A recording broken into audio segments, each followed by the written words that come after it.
Scandinavian Weddings from the Viking Age, done by Anthony Hamp.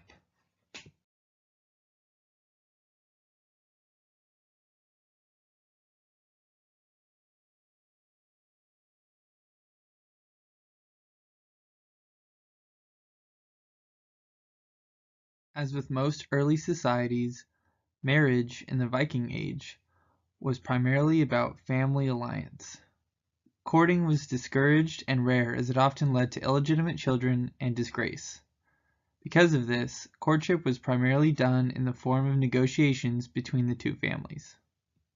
The negotiations that took place were over the amounts of the three different payments required in Norse society: the bride price, the mourning gift, and the dowry. These negotiations often had 6 or more witnesses, as the terms were only valid as long as there was a witness alive. The bride's price was given from the groom's family to compensate the bride's family for the loss of her services.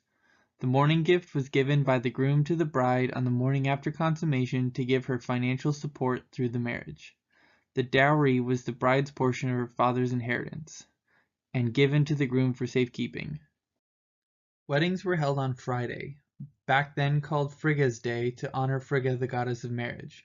Due to the harsh climate in which they resided, it was important to plan the date, as it could not be close to winter as travel was impossible.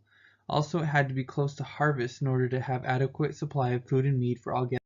The couple had to undergo a form of transformation before the wedding. The bride and groom would first separate, and then each would be surrounded by other married relatives. Then they would each go to a bathhouse and wash away their previous life, with the woman symbolically washing away her virginity and the man symbolically washing away his bachelor status. Wedding ceremonies began by summoning the attention of the gods through sacrifice. Following this, the bride and groom exchanged ancestral family swords as well as finger rings, showing the sacred nature of their bond. The ceremony then concluded with the couple speaking their vows. After the ceremony, families would have a race to the hall for the wedding feast. The groom would then assist his new bride into the hall and plunge his sword into the support pillar of the house. Once this feast started, the legally required ceremonial drinking of the bridal ale began. The next legal requirement of the marriage was the groom must be put to bed with his wife. This must be done with 6 witnesses who can clearly identify both bride and groom. After the defloration, the witnesses left and the wedding was officially consummated.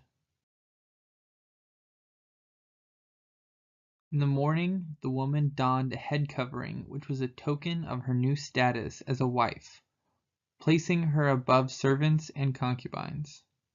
The new wife was then paid her mourning gift and given the keys to the various locks of the house, thus completing the final legal requirements of the marriage. Uncommon in that time period, Scandinavia stood alone in their many provisions for divorce. Procedure for obtaining a divorce was for the couple to declare their intention before witnesses.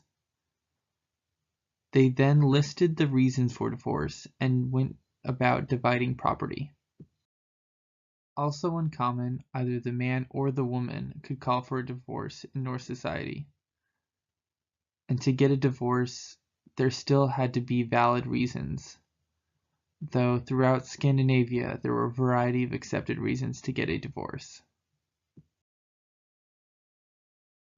The 3 major reasons for divorce were: if the couple gave each other serious wounds, such as to the brain or body cavity, if the couple was too poor and had to move back with their family, and if a husband tried to take his wife out of the country against her will. Other divorceable offenses include slapping one's spouse in front of witnesses, and a man could divorce his wife if she committed adultery, and a woman could divorce her husband if he failed to sleep with her for 3 years, or if he wore effeminate clothing. Due to the arranged nature of marriage, extramarital sex by either party was a common occurrence, and often unpenalized so long as the woman avoided pregnancy and the man was not with another married woman. Concubines and sex slaves were accepted by society and tolerated by the wife. Interestingly, homosexuality was also accepted within Scandinavian society under certain conditions. For a man, you could only penetrate another man, for being penetrated brought great shame against your family. For a woman, homosexuality was overlooked as penetration was impossible.